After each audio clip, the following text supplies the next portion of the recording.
চাটতে লাগে। আর কিছু দূর যেতে না যেতে গরিলা শিয়ালের আওয়াজ শুনতে পায়।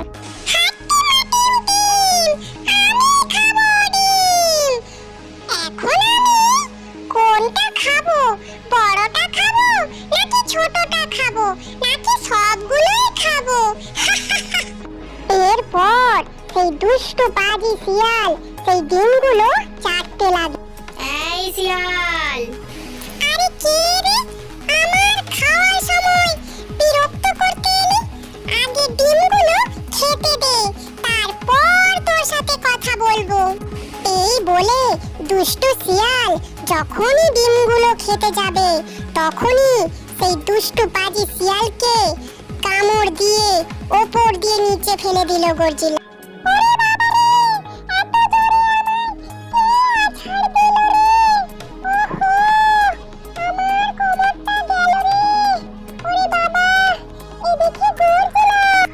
হ্যাঁ আমি গর্জিলা। তোর সাহস কি করে হলো আমার ডিম চুরি করা? ঠিক তখনই গর্জিলাটাকে দেখে শিয়াল দৌড়ে পালিয়ে যায়। তোর এত বড় সাহস! একে তো আমার ডিম চুরি করেছিস, আবার এখন পালিয়ে যাচ্ছিস। দাঁড়া, তোকে আমি মজা দেখাচ্ছি। এই বলে গর্জিলাটা শিয়ালের পিছু পিছু যেতে লাগে। যেতে যেতে গর্জিলাটা শিয়ালের লেজে আগুন লাগিয়ে দেয়।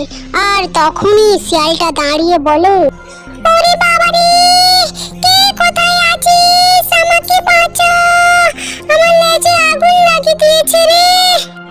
এই বলে লোভী দুষ্টু শিয়ালটা সেখান থেকে দৌড়ে পালিয়ে যায়। আর মোরগ মুরগিটা সেখানে দাঁড়িয়েই সবটা দেখছিল।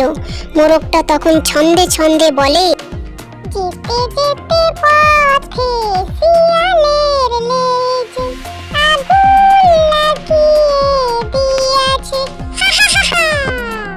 ওরে বাবা রে, আগুন লাগিয়ে দিল রে, আমার তো জ্বলে গেল, পুড়ে গেল রে, জ্বলে গেল। যখন শিয়ালটা এই বলে দৌড়াচ্ছিল তখন গরিলা খুব হাসতে লাগে। এরপর সেই দুষ্টু পাজি শিয়ালটা একটা নদীতে গিয়ে তার লেজটা সেই নদীর জলে ডুবায়। ওহো, প্রাণটা ফিরে পেলাম, উফ কি কষ্ট হচ্ছিল। এইভাবে দুষ্টু পাজি শিয়ালটা তার ডিম চুরি করার শাস্তি পেল। আর এইদিকে সেই মোরগ আর মুরগি আবারও ডিম দেয়। তারা সুখে শান্তিতে জীবনযাপন করতে থাকে।